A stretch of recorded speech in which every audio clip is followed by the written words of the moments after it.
Bismillahirrahmanirrahim. Assalamualaikum warahmatullahi wabarakatuh.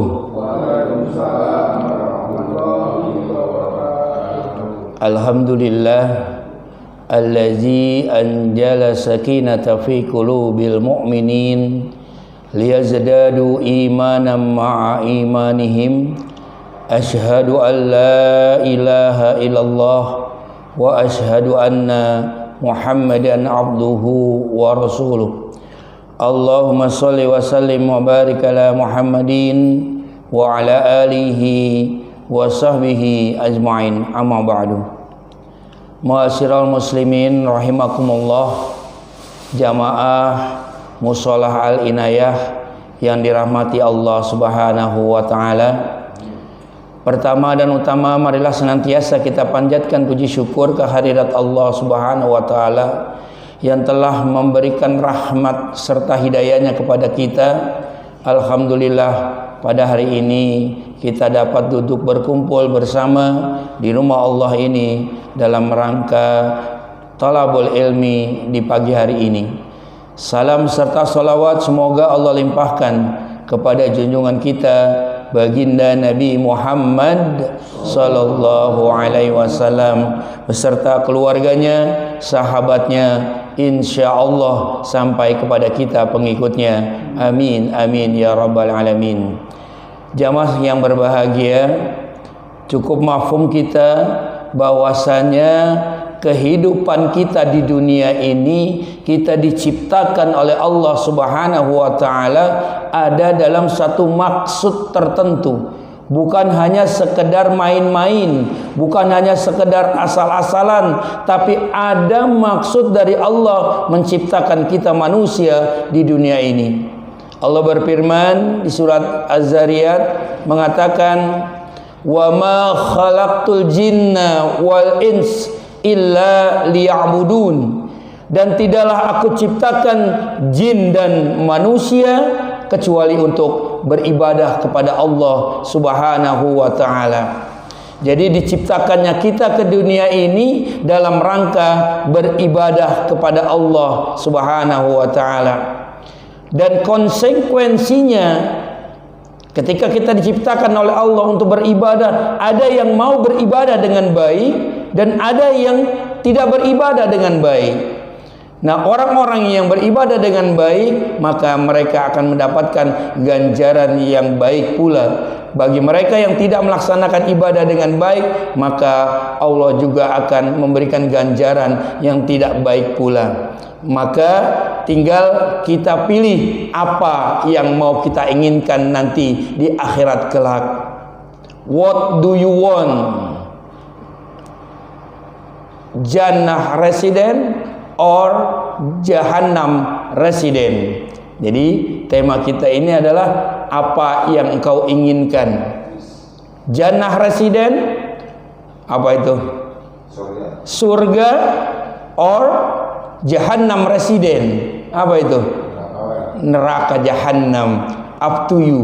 Silakan kamu pilih sendiri. Jadi nanti ketika kita sudah dipanggil oleh Allah, pertanggungjawaban kita akan ibadah yang kita lakukan di dunia ini, ganjaran yang kita terima sebagaimana yang kita inginkan di dunia. Tentunya kita semua sini mengharapkan apa Pak Isnen? Jannah residen atau Jahannam residen? Wah, insya Allah Jannah residen. Artinya kita menghendaki surga yang disediakan oleh Allah untuk orang-orang yang beriman dan bertakwa kepada Allah Subhanahu wa taala. Karenanya kita harus paham benar apa ciri-ciri penghuni daripada Jahannam residen atau apa ciri-ciri daripada penghuni Jannah residen. Penghuni Jahannam residen, ya, penghuni neraka, Allah tuangkan di dalam surat Al-A'raf surat ke-7 ayat 179.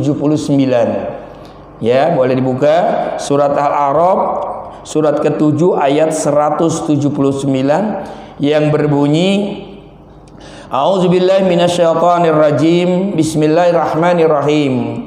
Walaqad zara'na li jahannama katsiran minal jinni wal ins lahum qulubun la yafqahuna biha walahum a'yunun la yubsiruna biha walahum adhanun la yasma'una biha ulaika kal an'am bal hum adallu ulaika humul ghafilun.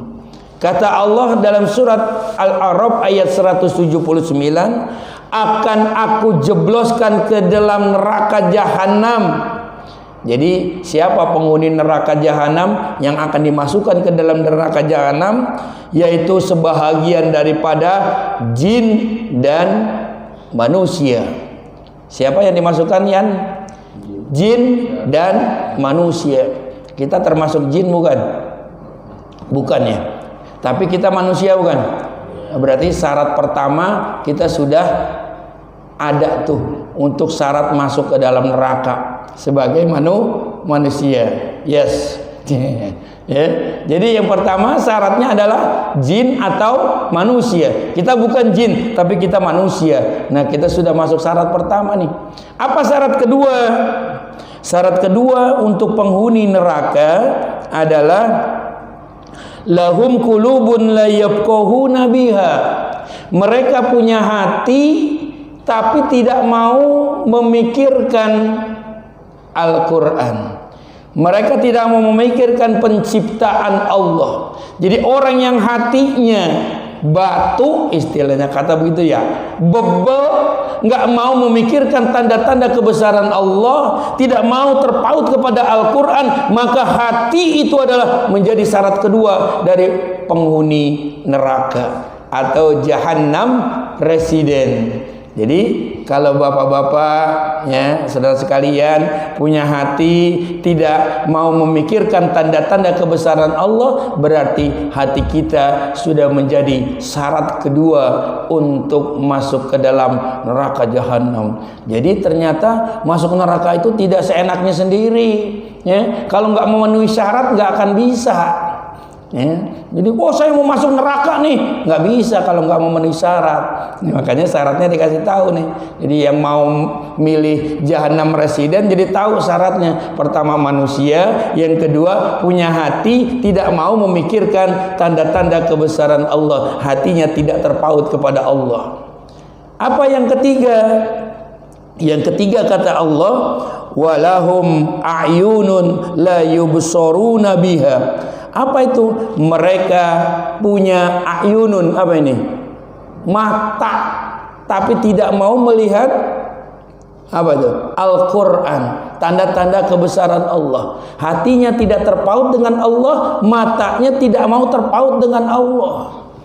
Ya, asal mau baca Quran disuruh baca Quran, banyak alasannya. Ya, ngantuk lah, kan? Ya.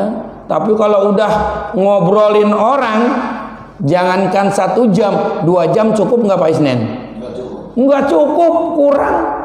Tapi coba baca Quran, belum 1 jam baru baca A'udzu aja, itu nguapnya udah 3 kali. Nah ini.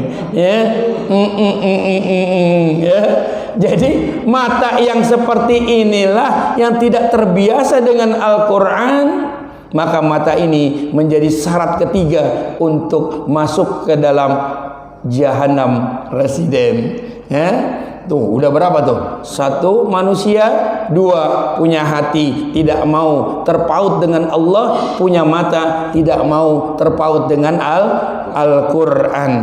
Tanda ketiga itu adalah syarat kita masuk ke dalam Jahannam residen. Kalau ada, berarti itu sudah menjadi tandanya. Yang keempat kata Allah, walahum azanun la yasma'una biha. Ya. Apa itu? Mereka punya kuping, telinga, la yasma'una biha, tapi tidak mau mendengarkan ayat-ayat Allah. Kupingnya asik mendengarkan apa? Gosip. asik mendengarkan ghibah, asik mendengarkan hal-hal yang dilarang oleh Allah. Burung, ya, kurota ayunnya burung. Nah ini ya. Jadi orang-orang yang mempunyai telinga, mempunyai kuping, la yasma'una biha, tapi tidak mau mendengarkan ayat-ayat Allah. Masya Allah.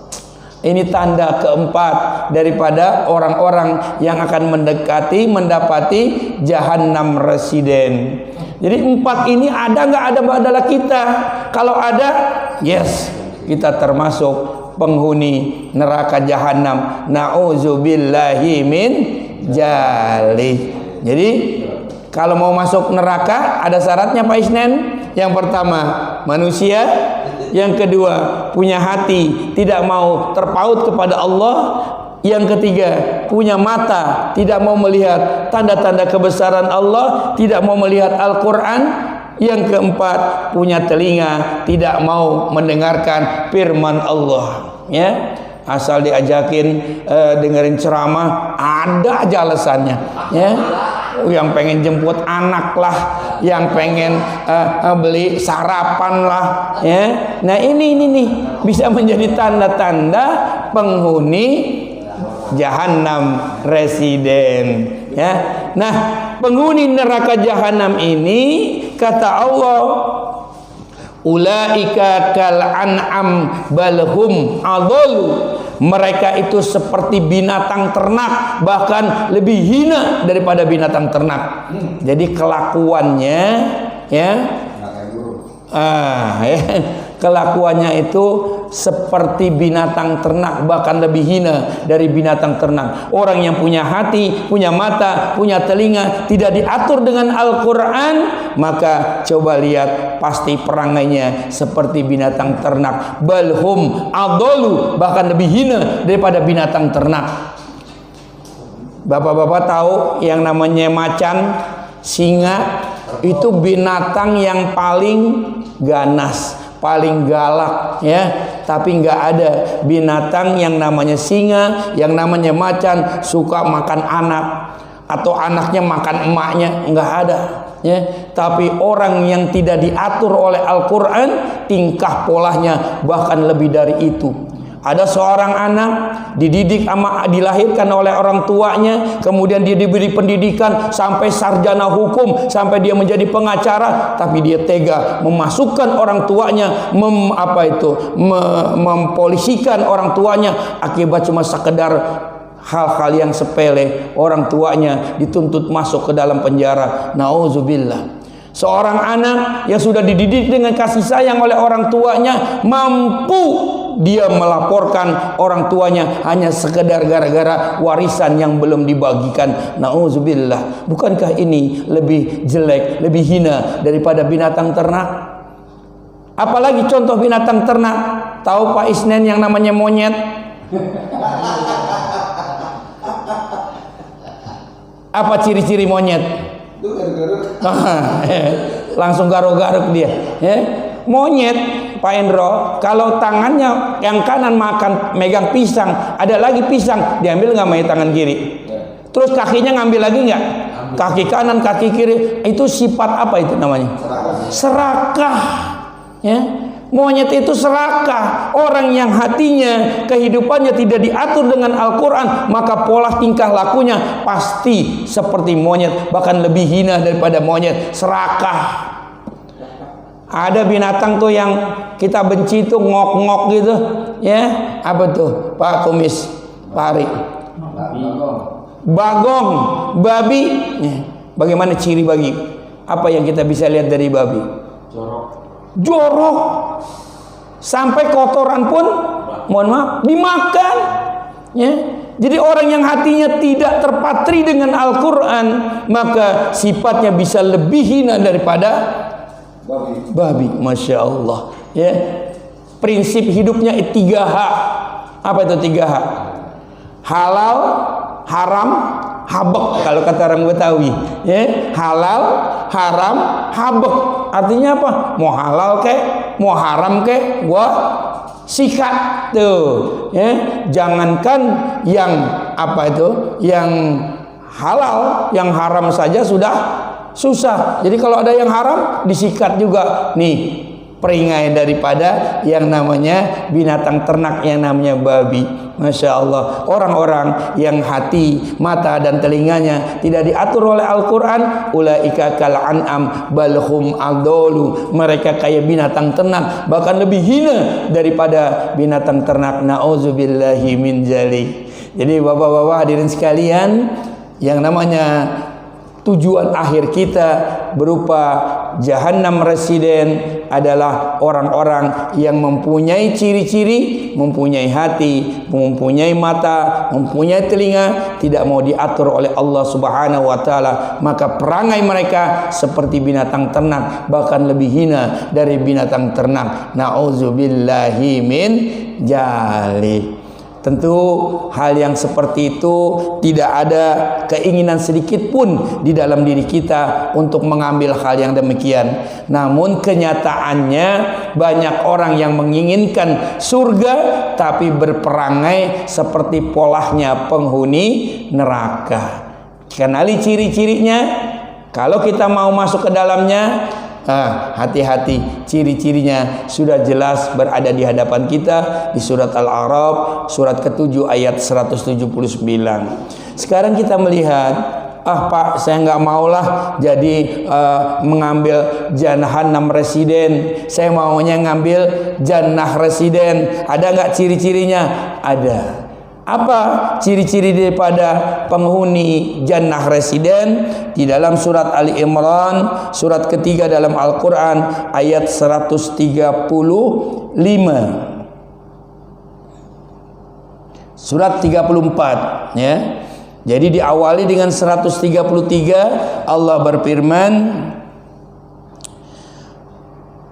wasyari'u ila maghfiratin min rabbikum wa jannatin arduhas samawati wal ardh uiddat lil muttaqin. Bersegera dirilah kalian kepada ampunan dari Allah Subhanahu wa taala dan dapatkan surga atau jannah yang luasnya melebihi langit dan bumi, disediakan untuk orang-orang yang bertakwa. Jadi penghuni Jannah residen adalah disediakan untuk orang-orang yang bertakwa.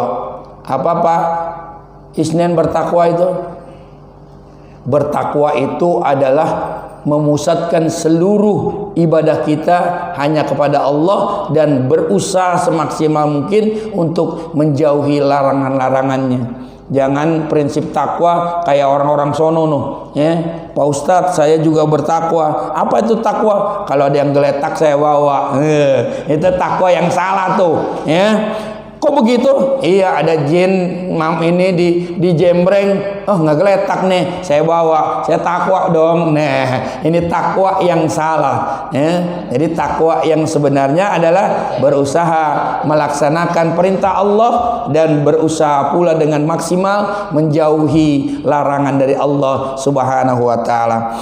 Kemudian apa daripada ciri-ciri orang yang bertakwa ya? Jadi ciri-ciri orang yang bertakwa yang akan menempati jannah residen adalah alladzina yunfikuna fis sarra'i wad dharra wal kaziminal ghaiz wal afina 'anin nas wallahu yuhibbul muhsinin.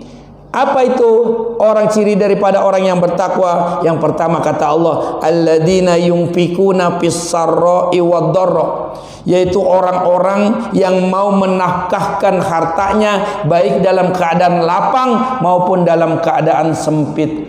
Jadi ciri takwa yang pertama adalah orang gemar bersedekah, nggak pelit, nggak medit, nggak apa lagi Pak, nggak koret, nggak kikir. Kalau orang bilang dulu apa, buntut kasir, udah medit banget tuh. Iya, Jadi orang-orang yang bertakwa ciri pertamanya adalah alladzina yunfikuna fis sarra'i wad dharra, yaitu orang-orang yang mau menafkahkan hartanya baik dalam keadaan lapang maupun dalam keadaan sempit. Ustaz, kalau dalam keadaan lapang lagi banyak uang, mah gampang, enak kita bersedekah. Apa iya? Apakah orang-orang yang banyak uang juga gampang bersedekah? Belum tentu juga. Kalau orang yang banyak uang tadi hubbud dunia, cintanya kepada dunia tinggi, maka mereka enggan untuk bersedekah. Tapi orang-orang yang beriman kepada Allah dan bertakwa kepada Allah gemar bersedekah, baik dalam keadaan lapang maupun dalam keadaan sempit. Pernah suatu kali Ali bin Abi Thalib, ya, di zaman Rasulullah berkata, wahai para sahabat, nanti malam kita berbuka puasa di rumahnya Ali. Waduh, Ali dikasih tahu begitu senang dia, bahwasanya nanti para sahabat akan berbuka puasa di rumahnya, ya. Jadi kalau sahabat orang mau buka di rumahnya seneng. Kalau kita gimana kira-kira? Ada orang mau buka puasa, gue buka puasa di rumah lu ya, gimana kira-kira? Ah sorry dah, gue lagi mau pergi. Ah sorry dah, banyak alasan, nggak seneng. Nganter bos, ya kan? Kerja.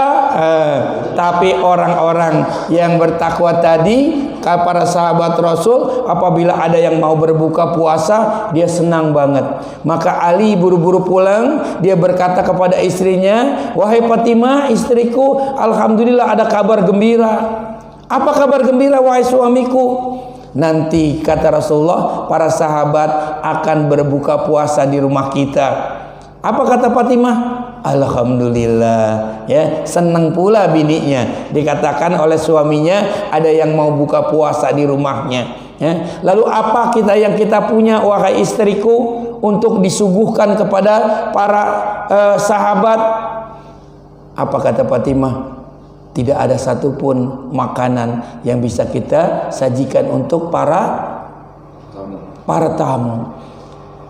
Tapi Ali, ya sudah, nanti aku akan pinjam kepada sahabat yang lain. Kata Fatimah, jangan wahai suamiku, aku punya satu kalung peninggalan daripada Bunda Siti Khadijah, yaitu kalung mutiara.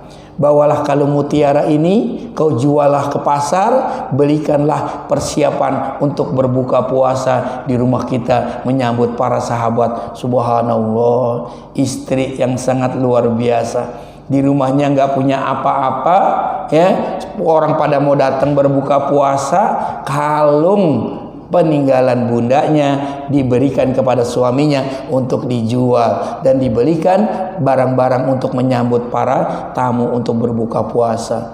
Subhanallah tuh kalau punya istri seperti itu, ya. Kalau istri kita gimana? Nggak ada apa-apa, nggak ada apa-apa, ngapain pada buka puasa di sini? Mungkin begitu ya istri kita ya. Tapi istrinya Ali bin Abi Thalib tidak seperti itu. Maka kau ikhlas wahai istriku? Aku ikhlas demi Allah dan ayahanda Rasulullah Sallallahu Alaihi Wasallam. Maka dibawalah kalung mutiara tadi oleh Ali untuk dibelanjakan persiapan berbuka puasa. Maka tidak berapa lama kemudian diketuklah pintu rumah Ali. Kemudian ada salam dari Ali bin Ali, assalamualaikum. Dibukakan pintu oleh istrinya Fatimah, waalaikumsalam. Dilihatnya suaminya sudah berada di depannya. Kemudian dia lihat pula keranjang makanan yang ada di tangan suaminya, tidak ada apa-apa. Ditanya kepada istrinya oleh istrinya, wahai suamiku, sudah kau jual kalung dari ibunda Khadijah? Sudah wahai istriku. Sudah kau belikan makanan untuk berbuka puasa? Sudah wahai istriku. Lalu kenapa kok keranjangnya kosong? Tadi dari pasar sampai ke rumah ini banyak para fuqara, para pengemis berminta-minta kepadaku, maka aku berikan kepada mereka, ya. Banyak yang meminta, maka aku berikan kepada mereka. Semuanya wahai suamiku? Iya, suaminya, semuanya aku berikan kepada mereka karena banyak sekali yang meminta-minta.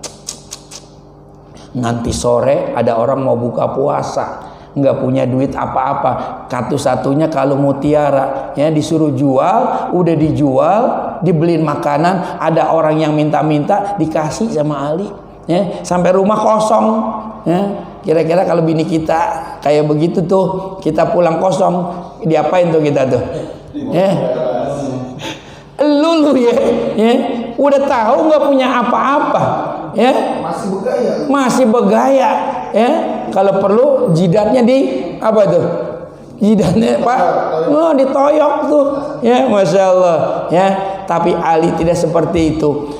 Dan Siti Fatimah putri Rasulullah SAW tidak marah, subhanallah, ya. Dia peluk suaminya, duhai Ali, kalau tidak seperti itu kelakuanmu, tidak mungkin ayahanda Rasulullah menikahkan engkau kepadaku. Aku bangga punya suami seperti engkau. Subhanallah. Istrinya tidak marah, kalung dijual nggak ada apa-apa, diberikan kepada orang lain. Ini sifat daripada Ali. Alladzina yunfikuna fis sarra'i wad dharra, yaitu orang-orang yang mau menafkahkan hartanya baik dalam keadaan lapang maupun dalam keadaan sempit. Pantaslah orang yang seperti ini mempunyai sifat takwa dan masuk ke dalam jannah residen. Apa ciri yang kedua, Bapak hadirin sekalian? Ciri yang kedua adalah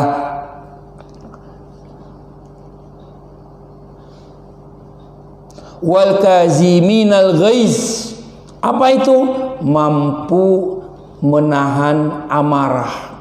Jadi ciri takwa yang kedua adalah wal kaziminal ghaiz, mampu menahan amarah, ya, sabar orangnya, ya. Bukan hanya gara-gara burung marah, gara-gara anak berkelahi marah, ya, sedikit-sedikit marah. Kok marah-marah sedikit-sedikit, ya.